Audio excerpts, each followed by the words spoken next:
Le Premier ministre Begré Mandé a, lors d'une intervention, décliné la nouvelle structuration de l'instance qui sera en charge des élections après la défunte commission électorale indépendante, comme vous le savez. La nouvelle structuration donc de cette instance chargée des élections comporte un organe d'organisation des élections, un organe de recensement et de centralisation des résultats et un organe de supervision et de contrôle. Je reçois aujourd'hui Madame Flore Pégou. Elle se présentera tout à l'heure. Nous allons parler donc les femmes au cœur de la réforme de la gouvernance électorale en Côte d'Ivoire, un impératif pour une démocratie inclusive et crédible. Bonjour Madame la coordonnatrice. Bonjour Monsieur Latif, bonjour à tous nos internautes. Alors, je voudrais d'emblée dire un grand merci à Maître Diallo Geneviève qui a bien voulu nous permettre d'utiliser son cabinet pour faire cette interview-là. Alors, présentez-vous à nos auditeurs. C'est vrai que depuis un moment, vous êtes quand même très fréquent sur dignité et droits humains. Effectivement. Merci à tous. Bonjour à tous les internautes du média Dignité et droits humains. C'est encore un plaisir renouvelé de me retrouver là, en face de vous aujourd'hui. Et merci infiniment à Monsieur Latif pour cette belle opportunité. Il ne cesse de nous offrir. Alors, je suis Marie-Flore Pégou, coordonnatrice nationale de l'ONG citoyenne engagée pour le leadership et la démocratie Côte d'Ivoire. Je suis également initiatrice du groupe de plaidoyer pour une gouvernance électorale inclusive. Alors, Monsieur Latif, à mon tour également, je veux dire un grand merci à Maître Geneviève Non, mais allez-y, je vous en prie. Qui est la présidente du RESFECO, un réseau ouest-africain qui réunit les organisations féminines qui travaillent sur les questions de paix et sécurité. Il faut dire également que Maître s'est engagé depuis plus de 10 années à propulser les jeunes activistes, les jeunes engagés et surtout également leurs organisations. Sans cela que l'ONG citoyenne engagée pour le leadership et la démocratie Côte d'Ivoire est reconnaissante de tous les efforts fournis par Maître à l'effet de pouvoir propulser cette organisation naissante. Merci infiniment, Maître. Merci pour tout ce que vous faites pour les jeunes, pour les organisations de jeunes filles et pour tout ce que vous faites pour nous aider à être de véritables relais du travail qui a été abattu par vous et vos consoeurs de la société civile. Très bien. Alors, je pense que c'est un bel hommage mérité à Maître Geneviève. La première question que je vais vous poser, c'est de savoir la dissolution de la CEI. Est-ce une véritable opportunité pour des élections crédibles et pour apaiser tous les citoyens ivoiriens?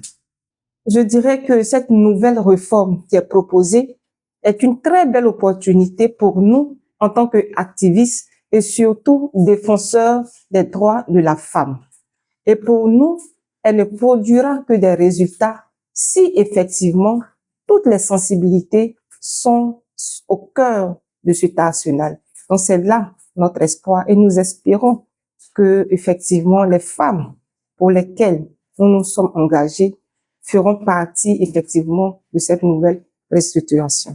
Ok, alors Dignité et droits humains voudrait aussi inspirer avec vous, parce que les femmes ont leur place dans la société et ce ne sont pas les femmes compétentes qui manquent en Côte d'Ivoire. À ce jour, quelles sont vos principales préoccupations concernant la place réservée aux femmes dans la conception de la future architecture de la CEI? Bon, pas de la CEI, c'est de la commission qui va gérer les élections. Pour nous, c'est un vent nouveau qui souffle, n'est-ce pas, le glas d'une démocratie.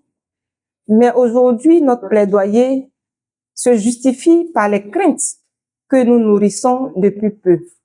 Voyez-vous, Monsieur Latif, nous, en tant qu'organisation féminine, nous craignons que on change de structure et que les pratiques restent.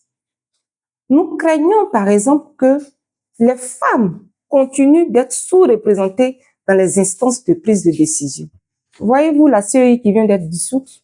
Quand vous prenez l'organe central, qui est composé de 8 membres, on n'a qu'une seule femme. Je parle des présidents, vice-présidents et le secrétariat. Une seule femme, c'est très peu pour nous. Alors, nous craignons également que les tests que la Côte d'Ivoire elle-même s'est dotée, a signé, a ratifié, nous craignons que ces tests-là, en matière de gouvernance inclusive, soient, n'est-ce pas, foulés aux pieds. Alors, notre combat aujourd'hui, c'est de repositionner la femme là où elle est capable de prendre des décisions, là où elle est capable d'assumer des responsabilités. On veut que cette nouvelle configuration de la gestion des élections prenne en compte le quota de 30% que nous nous sommes assignés à travers la loi sur la représentation féminine dans les assemblées élues. Nous visons la parité, mais pour le moment, nous sommes accordés sur le quota de 30%. Mais jusqu'à ce jour, bientôt nous allons fêter les 66 ans de la Côte d'Ivoire. Aucune institution n'a encore atteint ce quota de 30%, alors que nous visons la parité. Aujourd'hui, nous voulons que cet instrument soit l'exemple des institutions égalitaires, paritaires, qui respectent le minimum de 30% au sein de ces organes. Au vu de ce que vous venez de dire, la sous-représentativité des femmes au sein de l'instance en charge des élections, pour ne pas généraliser, donc vous estimez qu'il serait intéressant d'avoir un mécanisme qui va assurer la parité. C'est bien ce que vous êtes en train de dire? Oui, effectivement, parce que l'expérience nous a montré que les inégalités créent des déséquilibres. Et pour ma part, je pense que c'est l'absence d'un mécanisme de régulation, d'un mécanisme d'observation, de veille, certainement, qui a manqué. Sinon, on aurait quand même aidé les institutions de la République, les institutions de la Côte d'Ivoire à atteindre au moins 20%. Mais je me dis que aujourd'hui, avec notre plaidoyer, c'est de parler, c'est de susciter la création de ce mécanisme pour que l'institution qui va naître, l'institution qui va gérer les élections soit une institution qui corrige les déséquilibres qui existent déjà. D'accord. Voyez-vous, Monsieur Latif, ce que nous faisons, le plaidoyer que nous menons, n'est pas un plaidoyer, je veux dire, qui vient dans le vide, mais qui vient de nulle part. Dans d'autres pays, il y a eu effectivement des expériences. Quand vous prenez le cas du Libéria, en matière électorale, jusqu'à ce jour, depuis 2020, les élections du Libéria sont gérées par une femme. Et depuis le passage de Madame Hélène Sirleaf, oui, il n'y a plus de violence en tant que telle au niveau du Libéria. Même quand vous prenez le cas du Ghana, tout près ici. Depuis 2015, cette institution est gérée par une femme qui elle-même a succédé à une femme.